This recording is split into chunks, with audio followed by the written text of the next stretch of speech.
Okay, so Wonder Woman has now been out for a full weekend, and if you haven't seen it yet, I strongly urge you to do so because it is an awesome movie.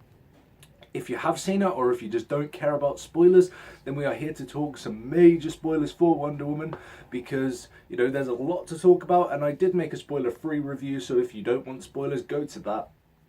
But here is the stuff that I couldn't talk about in that review, and we'll start off at the very beginning with the island and Wonder Woman training. I mean, none of that's really a spoiler, but when the spoilers kick in is when Steve Trevor actually lands on this island. I've forgotten the name of it, but Steve Trevor calls it Fantasy Island, so I guess let's just call it Fantasy Island for now. I know I should know the name of this shit, but I don't. So let's just call it Fantasy Island. So yeah, they go into Fantasy Island, and there's just like this sheet. It's like a sheet, but it's like just transparent. It looks like a normal bit of land, but they go through it in the boats like these soldiers, and it's like Rick Sanchez and Rick and Morty just shot a portal and they went through it and landed in this island. That's what it was. So yeah, we see Steve Trevor hurtling through the air in his airplane. Wonder Woman rescues him. And then there's like a fully fledged battle. Like, this is a World War One movie, and we have World War One on this island, but with these Amazon women and these men, these male soldiers, and the women are just fucking kicking their asses. There's no like big girl power speeches in this movie either. It's just a fact. These women are stronger than these men. It is just a fact. So yeah.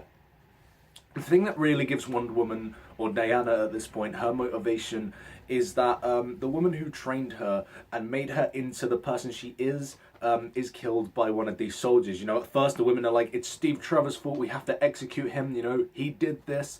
But once Steve Trevor explains what's going on, Diana's like, yeah, I have to go with him, I have to find out, how to stop this war. I have to stop Ares. And that's what I couldn't talk about in the spoiler-free review because I felt like Ares hadn't been mentioned at all. Maybe he had in like marketing, but if he hadn't, then I couldn't really talk about it in a spoiler-free review.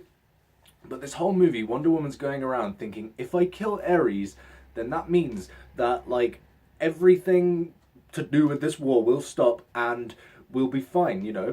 And so yeah, she goes with Steve Trevor to find Ares. She thinks she knows who he is, but trust me, I thought the same thing at first. There's a character, I think it's Ludendorff or something. He's the one that's like, this is Ares and this is the guy we have to kill. But yeah, she ends up killing him, and he's not Ares, and that was amazing. Now, let's talk about Ludendorff for a second. He's a big red herring, and he really is a pointless character. What I said in the spoiler-free review is that the villains seem like they're really terrible at first, and they get better. Like the villain, Dr. Poison. She didn't do much at all, really. She was sort of another red herring for this movie, She comes in towards the end for a very heroic Wonder Woman scene that I'll talk about closer to that time. But the whole point of the villains in this film is that at first we don't actually have any villains. And then when we find out who the villain is, it's actually a big surprise to us, and that was great.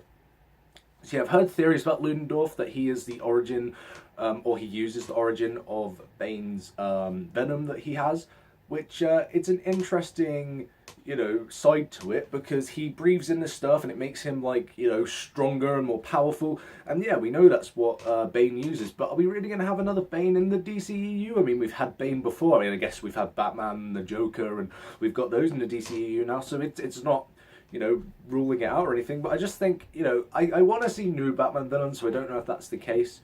But yeah, we do have that in this movie, and there is strong implications that that could be the case.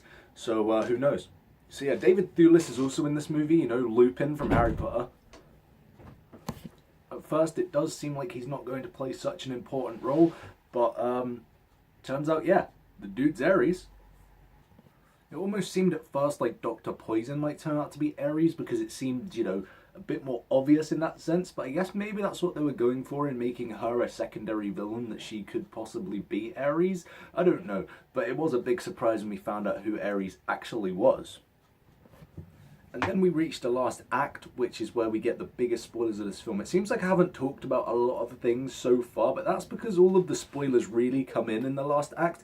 I mean, most of the stuff that we see in the first couple of acts were stuff from the trailer, just extended and better and more humor. That's what I'll say. It is a very funny movie, but it never goes into territory where it's just a big joke. It knows when to be funny, and it succeeds very well, but that's not the main focus of the film, and I did like that. That was really good.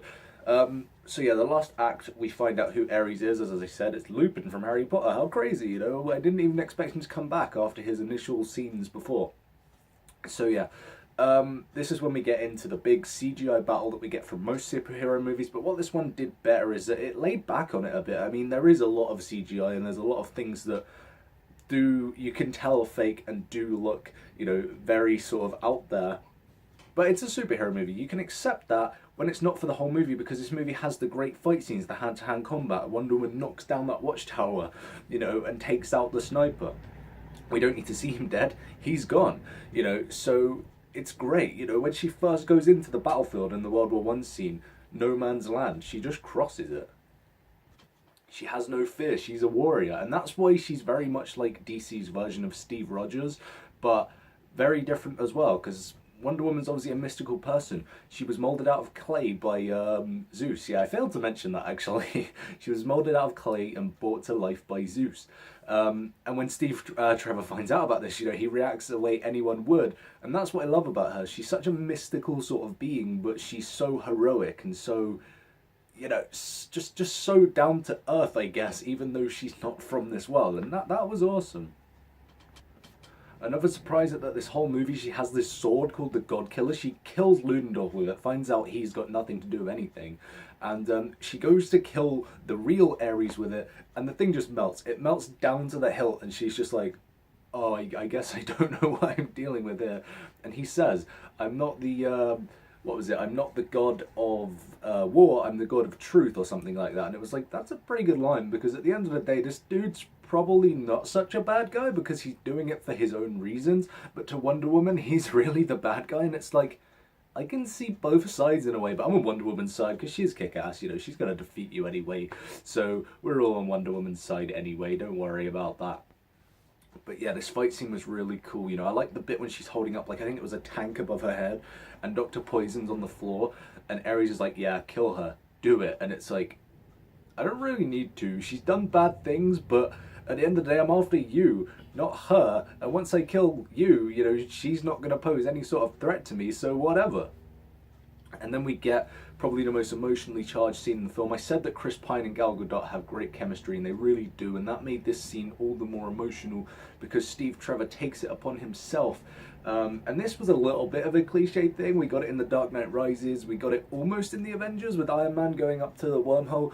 The self-sacrifice scene, and Steve Trevor has one of his own, and yeah, he does die, which I wanted to see him in more movies in this universe, so it's kind of sad that he did, but you know, if this is his only movie, then he did a perfect job, and it's great. So even if all the other DC movies flop, at least Chris Pine's one turned out to be great, you know? So yeah, he flies up in this plane, and he's got this gas that they're going to release and kill everyone with it, so he flies up with the plane, and he just blows himself up, and Wonder Woman's being chained down by Ares, and she just breaks out and screams, and you're just like, yeah, I can feel that because I cared about both characters and I felt the chemistry throughout the entire movie. So it made that scene all the more powerful, and that's what I really appreciated about this film.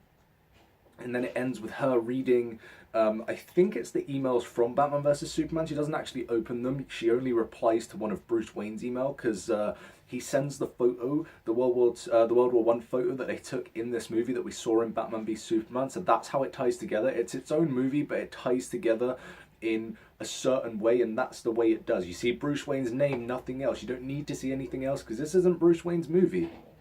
And that was great. So it ends, and Wonder Woman's ready to join the Justice League, and it just turned out to be a really good movie, and I really liked it. So that's my spoiler talk about Wonder Woman.